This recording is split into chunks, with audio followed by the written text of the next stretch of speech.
एक बहुत ही अजीब विरोधाभास है कि जिस भारत ने पूरी दुनिया को बचत करने की सीख दी, वहां के लोग आज बचत करने में बहुत पीछे हैं। चाणक्य ने कहा था कि व्यक्ति को कभी भी सारा धन खर्च नहीं करना चाहिए, क्योंकि बुरा वक्त कभी भी आ सकता है। ऐसे समय में आपके द्वारा बचाया गया संचित धन ही आपकी मदद करता है। जो व्यक्ति धन संचित करने में विश्वास रखते हैं, वो कभी भी असफल नहीं होते। लेकिन अब यह धारणा बदल गई है। आजकल लोग अपने क्रेडिट कार्ड्स के जरिए अपनी जरूरतें पूरी करते हैं और उधार लेकर अपने शौक पूरे करते हैं। ये एक हानिकारक सोच है। आपको इसे तुरंत बदलना होगा। अब एक सवाल आपके बारे में और आपके परिवार के बारे में। आपने अक्सर लोगों को यह कहते हुए सुना होगा कि फ्यूचर का ज्यादा टेंशन नहीं लेना चाहिए, यानी भविष्य के बारे में तनाव नहीं लेना चाहिए, जो होगा देखा जाएगा। लेकिन ये एक तरह की बहुत लापरवाह सोच है, जिसका असर आपके आने वाले कल पर पड़ता है। ये बड़ी अजीब सी बात है कि हमारे देश में लोग छुट्टियां मनाने की जबरदस्त प्लानिंग करते हैं। इंटरनेट पर हॉलिडे पैकेजेस सर्च करते हैं। लोग ये भी प्लान करते हैं कि ऐसी कंपनी का मोबाइल खरीदा जाए जिसमें नए जमाने के फीचर्स हों, वो लंबे समय तक चले और सस्ता भी हो। डिनर कहाँ करना है, कौन सी कार खरीदनी है, मकान कहाँ पर खरीदना है, इस सब के बारे में लोग गहरी रिसर्च करते हैं। यानी हमारे देश के लोग अपनी मौज मस्ती और लाइफस्टाइल की प्लानिंग तो करते हैं, लेकिन अपने भविष्य की कभी कोई प्लानिंग नहीं करते। उन्हें लगता है कि भविष्य की चिंता करने के चक्कर में वर्तमान खराब हो जाता है। लेकिन इस सच को और इस सोच को बदलने की जरूरत है। रिजर्व बैंक ऑफ इंडिया की एक रिपोर्ट के मुताबिक भारत के सिर्फ 13% लोग ही अपने रिटायरमेंट के लिए सेविंग करते हैं, यानी बचत करते हैं, जबकि 10% लोग अपने रिटायरमेंट के बारे में सिर्फ प्लानिंग ही करते रह जाते हैं, जमीनी स्तर पर कोई बड़ा निवेश नहीं करते। जबकि भारत के 77% लोग अपने रिटायरमेंट के बारे में सोचते तक नहीं। हो सकता है कि आप भी ऐसे लोगों में से एक हों। अपने रिटायरमेंट के बारे में कोई तैयारी न करने की वजह से हमारे देश में 60 साल की उम्र हो जाने के बाद भी करीब 50% बुजुर्गों को काम करना पड़ता है। इस उम्र में अक्सर लोग आराम की जिंदगी जीना पसंद करते हैं, लेकिन दुख की बात यह है कि अपने जीवन यापन के लिए उन्हें इस उम्र में भी काम करना पड़ रहा है। ये आंकड़े आपको ये बताते हैं कि भारत में बड़ी संख्या में लोग अपनी निजी आर्थिक सेहत को दांव पर लगाकर पूरा जीवन जीते हैं। ये एक तरह का आर्थिक टाइम बॉम्ब है जो 60 साल की उम्र के बाद जाकर फटता है। इससे बचने के लिए अक्सर 50-30-20 वाला फॉर्मूला बताया जाता है। आज हम आपको समझाएंगे 50-30-20 वाला फॉर्मूला क्या होता है। अगर आप चाहें तो इस फॉर्मूले को अपना सकते हैं, लेकिन भारत के लोग अपनी आदतों और मजबूरियों की वजह से इस फॉर्मूले से हमेशा दूर भागते हैं। यह बड़ा सीधा सा फॉर्मूला है।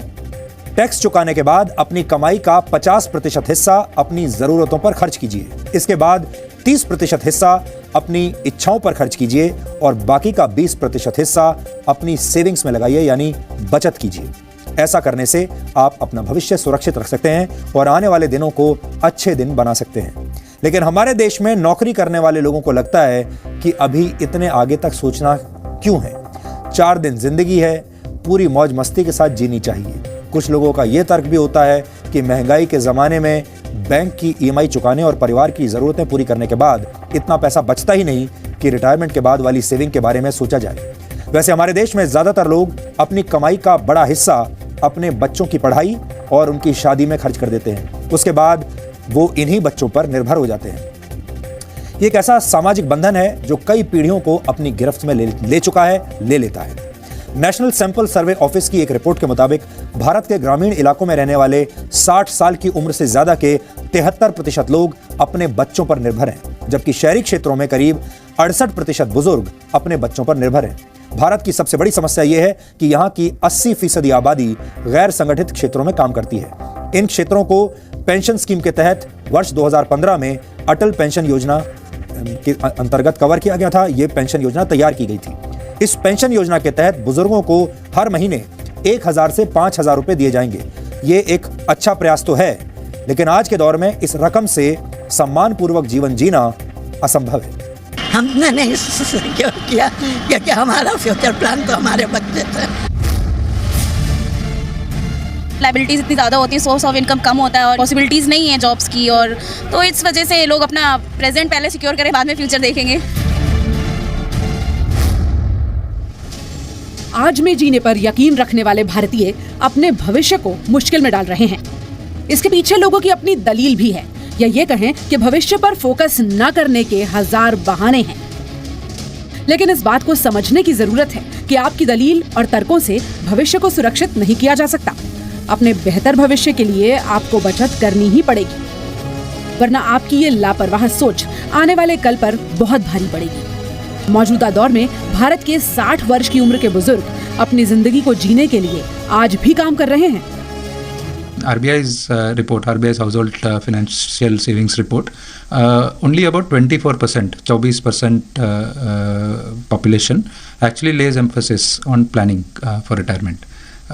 इसका मतलब है कि a large part, almost 76%, actually does not even plan for retirement. महंगाई के जमाने में बैंकों की किश्त भरते हुए परिवार का खर्च चलाना भले ही मुश्किल काम हो, इसके बावजूद ऐसे लोगों की संख्या भी बहुत है जो अपने भविष्य के बारे में ज्यादा सोचते ही नहीं। इसके अलावा भारत में आज भी लोग अपने बच्चों को अपना इन्वेस्टमेंट प्लान मानकर पूरी कमाई उनके भविष्य के लिए खर्च कर देते हैं। ये वो लोग हैं जिन्होंने वक्त रहते फ्यूचर को नजरअंदाज किया और जब वही फ्यूचर प्रेजेंट बनकर सामने आ गया तो बेबस हो गए और अब गुजारे के लिए बूढ़ी हड्डियों को काम करना पड़ रहा है। कौन रहेगा ये? सबको तो घर पकड़ना है। क्यों है यहाँ? अब एक मजबूरी है, लड़की की शादी करना है, लड़का की शादी करना है, किसके यहाँ पर कर्जा करने जाएंगे? मकान बनाया है, उस समय कर्जा जो हुआ तो कर्जा तो सधाजे करेंगे ना। ये दिल्ली में रहने वाले अमरनाथ यादव हैं। 67 साल की उम्र में आज भी काम करते हैं।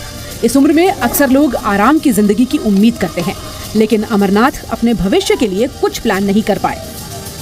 अपने बेटे को ही अपना इन्वेस्टमेंट मानकर जो कुछ जमा पूंजी थी वो उसकी पढ़ाई और शादी पर खर्च कर दी। लेकिन अब बेटे की इतनी कमाई ही नहीं है कि वो पूरे परिवार का गुजारा चला सके, इसीलिए अमरनाथ को भी इस उम्र में भी काम करना पड़ रहा है। हालांकि सरकार की तरफ से 2500 रुपए की वृद्धावस्था पेंशन मिलती है, लेकिन उससे गुजारा नहीं चलता, इसीलिए ट्यूशन पढ़ाकर कुछ पैसे कमा लेते हैं। थोड़ा बहुत कमाना तो खैर यूँ पड़ेगा कि भाई मेहनत नहीं करोगे तो पूरा खर्चा ये आएगा कहाँ से। बच्चे इतने सपोर्ट कर नहीं पाते, खुद ही थोड़ा बहुत ये पेंशन मिल जाती है, थोड़ा बहुत इधर उधर अपना काम धंधा देख लेते हैं, उसी से काम चल जाता है। और क्या चाहिए तो अब यही समय के हिसाब से कि भाई बड़े बूढ़े भी अपने खुद ही थोड़ा बहुत इंतजाम करके रखें तो ज़्यादा बेहतर है। किसी के ऊपर भरोसे ना रहा जाए, क्योंकि कोई मदद मांगे से मदद मिलती थोड़ी है, क्योंकि बच्चे अपने ही खर्चे पूरे नहीं कर पाते। परिवार की जरूरतों को पूरा करने के चक्कर में ज्यादातर माता पिता अपने भविष्य को खतरे में डाल रहे हैं।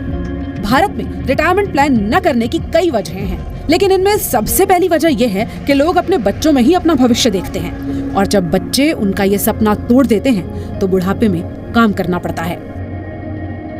बड़ा फैक्टर है कि हमारा परसेप्शन क्या है फैमिली सिस्टम्स को लेके। सो वो जो एक परसेप्शन बना हुआ है that you know my child will take care of me and I don't need to invest, वो एक बहुत बड़ा रोल प्ले करता है हमारे डिसीजन में।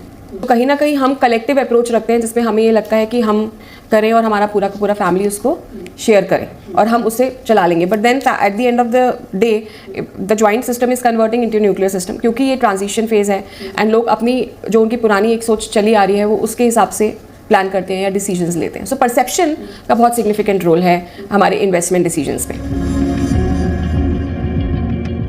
वर्तमान समय में भारत के लोगों का बुढ़ापा चिंता में डूबा हुआ है, तो युवाओं को अपने भविष्य की कोई विशेष चिंता नहीं है। इसीलिए जरूरी है कि आज में जिया तो जाए, लेकिन आज के साथ साथ अपने आने वाले कल को सुरक्षित करना भी आप ही की जिम्मेदारी है।